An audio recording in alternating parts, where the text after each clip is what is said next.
Hello, friends. Robert Bevan here, author of the Caverns and Creatures series of comedy, fantasy novels, and short stories. With me is Sam West, and today we are talking about the feat Dungeon Delver. Got my torch, got my shield, got my 10-foot pole on my back, My got my 10-foot rope. pole It's and my iconic. large sack.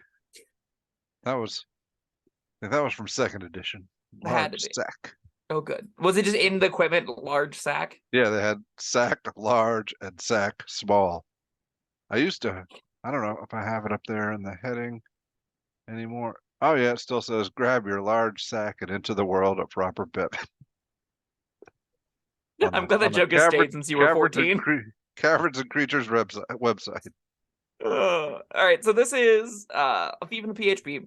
This really does just reek of second edition. So, alert to the hidden traps and secret doors found in many dungeons. You gain the following benefits. You have advantage on wisdom perception checks and intelligence investigation checks made to discern the presence of secret doors. You have advantage on saving throws made to avoid or resist traps. You have resistance to damage dealt by traps. And traveling at a fast pace doesn't impose the normal -5 penalty on your wisdom perception score. So your passive wisdom perception score, sorry. That doesn't change your regular perception checks. It just affects your passive perception whenever you're moving quickly. Yeah. I do think there is a home for this feat. I don't think it's many tables, but I think that there will be some tables looking to emulate like Tomb of Annihilation, looking to emulate a lot of the old school dungeons where you're going room by room. Traps are hyper lethal. They are a see or get murdered kind of effect. They are the kind of thing where you're challenging players to kind of think outside the game rules to detect them, right? Where it's their job to say, DM, what am I looking at specifically? What is each corner of the room? What are the kinds of stone that I can identify here?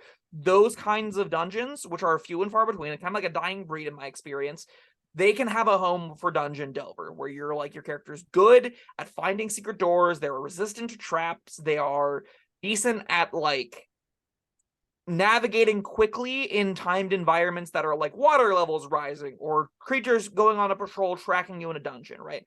That's where this kind of has a home.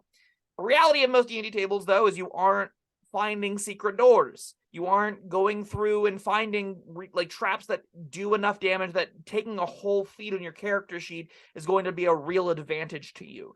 And that makes this, I think, pretty unusable almost everywhere else, which is where it's like, I don't know how to rate this. This I don't know. feels like it should be the quintessential feat. Dungeon Delver. We're playing Dungeons and Dragons, but I've never once seen a person take this, and I can't think I will ever take it myself. We've had discussions like this before where you talk about the old school dungeon crawl and how it's not relevant anymore, and I've never really seen eye to eye with you on that, and until this feat, this one really seems to hammer it home, and yeah, like it's like the 11-year-old in me remembers, ooh, secret doors everywhere. I'm gonna check the wall and see if there's a secret door here. Now I'm thinking, like, it's a dungeon. Why are people going to the effort to make these secret doors in here? And they and elaborate traps. Like this is somebody's dingy basement. I do think that realism has hurt D&D in some weird ways, right? So when I say realism, I mean people wanting there to be purposes for everything. Yeah. There were real old dungeons where there were just rooms that were rooms to hold treasure. That's what they were for. There were secret, like, the reality of why would a person need a secret door for only holding a treasure chest is you didn't need that. You would never need that. You would just secure the treasure chest in the most secure location in the dungeon, which is normally behind the giant green dragon trying to kill everybody, right? Like, that's the more reasonable place to put it. So these kinds of elements, while you had a lot of the very minutiae nitpicking rules and math around finding the traps in a semi-quasi-realistic way, that's all kind of gone and been replaced by practical dungeons, replaced by things existing for purposes.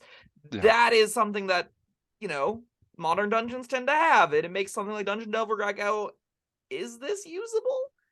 Now, like, I'd be interested. So I haven't done a robust research on it. I would genuinely be curious in the 5th edition printed adventures, how many have secret doors you can detect with this feat?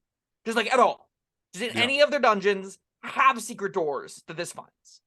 I would be surprised if past Rise of Tiamat there are like more than 2, because it's just not how dungeons are really made or run. Like, why would I as a DM invest time in something that I don't expect my players to find or interact with? Well, this is I don't how many people do you think, what's the ratio between people that play written adventures and people just making shit up and drawing a map as they go along, So or just homebrewing their own stuff?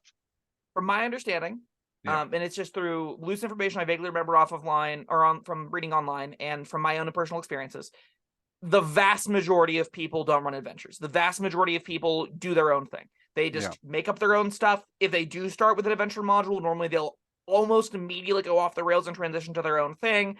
The vast majority of people playing Dungeons and Dragons aren't doing pre-made adventures at all anyway. And I don't think I think that leads to a different conversation about what's the point of adventure books in this day and age. And I don't think there's a great one. I'll occasionally run like a pre-made adventure. It's like a single, very small, like 3-session or less kind of adventure. But like the whole campaign books and whatnot, they're not particularly popular from my understanding.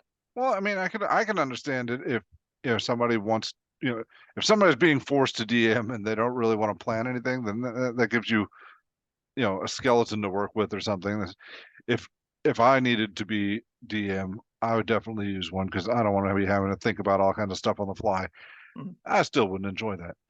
But so There's what a whole I'm conversation around if that is a oh real yeah, thing, yeah. of like a real benefit those books provide. I'm in the camp; they don't really provide that benefit anyway. And I found when I ran Prince of the Apocalypse, I was doing more prep to figure out how to run princes than I would as just running my older campaigns that I just did a lot of improv and had some general loose plot threads planned out. All right, well that's another video. We'll do that. Yeah. But yeah, what I wanted to say is as long as the majority of people are making their own dungeons and their own adventures anyway, I think a feat like this and the old school dungeon crawl may come down to like the age of the players or the just maybe more age than style, but yeah, the style as well. Like some people want secret doors and traps everywhere, and like you know uh that might still be popular with the kids these days. Stay in I don't think school. it is. I don't think No? it's popular with the kids these days, given that the main pop culture streams don't engage with dungeons that much, like, to be honest. So, like, if we look at really popular streams, like Dimension 20 is sort of the big upcoming one. Critical Role still exists, obviously. They have a whole Amazon series. But like if you watch just like the very first episode of Fantasy High, which is Brendan Lee Mulligan, Dimension 20's sort of high school adventure, there aren't really dungeons in that. There's like a zombie rave. There's a fight in a cafeteria against a giant corn demon thing that's pretty fun. It's genuinely a really fun experience to watch, and it's big set piece encounters. It's role play environments, character driven narratives. People get into like the reason these podcasts can exist is because they don't really exist about people rolling dice and crunching numbers. That's not fun to listen to. It can be fun to do, but I don't see a lot of people that are going like, ah, yes, I loved listening to those 4 nerds in the basement calculate the distance that there should be a wall here, or there should be a beam here, and there isn't, so there's probably a secret door here. Instead, what's actually happening is people are telling narrative stories. People are talking about big set piece encounters, big moments.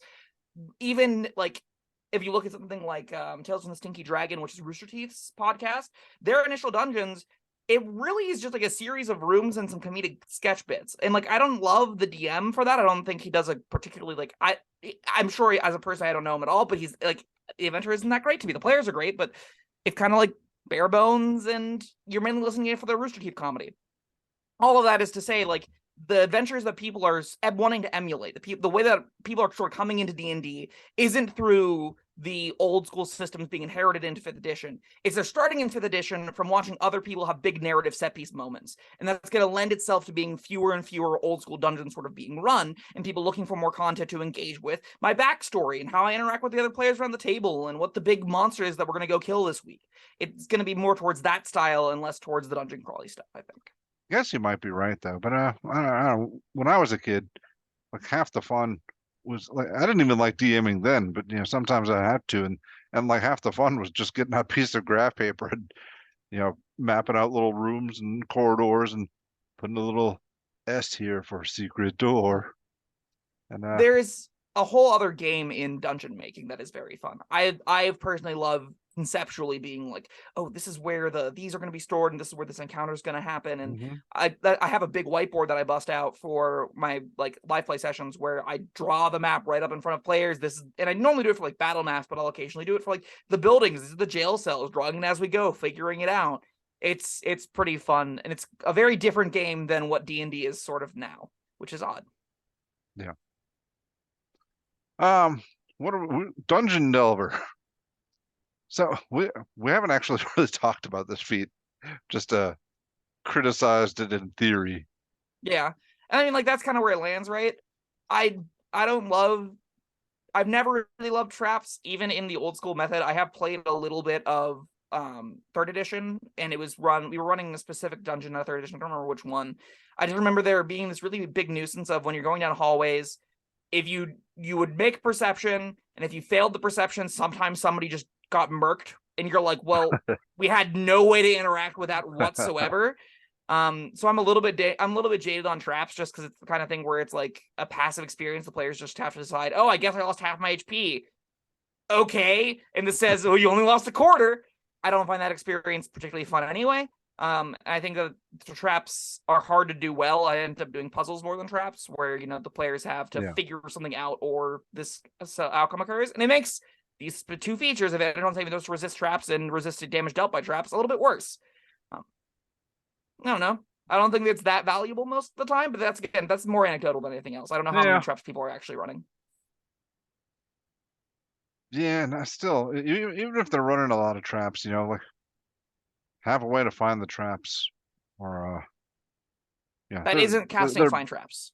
Yeah, don't cast fine traps. That's not it. Not that one. Just send your horse ahead. Exactly. Take goblins and throw them in.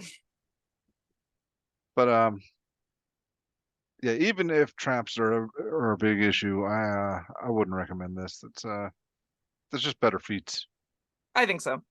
I will stand by I think there exists tables where this probably isn't bad, where this probably does a pretty good job keeping you alive. If you're supposed to be a paladin that's job is to, like, let's say you don't even have a rogue in the group or something that's job is to find traps, and I would expect an old school table to have a rogue whose job it is to find traps. If you lack that, and you want to be a frontliner that's like, I guess I'm going to be suffering the brunt of this damage, and I'm facing it regularly, maybe Dungeon Delver goes on your character sheet at your table. I think 95% of people plus really have no reason to ever consider this.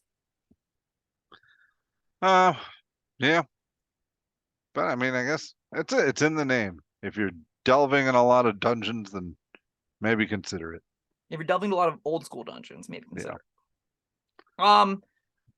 I'm gonna give it a generous 2, just because, like, if anyone taking those against all traps, if you're fighting traps every single encounter, every session, that's great. If you're actively gonna be able to find a lot of more secret doors with this, sure, this does provide you meaningful resistance if most of the damage or a good chunk of the damage are coming from his traps. If you aren't engaging with traps, this is entirely unusable. But if you are engaging with traps, maybe this goes on your sheet. Yeah, 2 sounds about right. If it does something, possibly. It potentially does something. Yeah. That's more than we could say for some other feats. Yeah, if you're out there and you are at a table that none of the players or the DM have played 4th edition or earlier, you probably want to be nowhere near this. That's just the reality of where the game is now, I think. If you're looking for like a guide of, well, is this going to be my table? The answer is probably no. All right. Well, we might have this discussion again for a different video, because this is people aren't coming to Dungeon Delver to hear all this juicy stuff. But Sure. All right, until then, thank you, Sam, and thank you everyone for joining us. That was Dungeon Delver. Let us know what you think down in the comments below. Like and subscribe, and we'll see you next time. Bye-bye. Thank you for watching. If you found this helpful, informative, or entertaining, I'd really appreciate it if you hit the like button below. You needn't smash it. A gentle tap will suffice. If you want to see more videos like this, subscribe to the channel. And make sure you check out the links in the description, where you'll find my Caverns Creatures series of comedy fantasy novels, Sam's full review of the spell, and other fun things.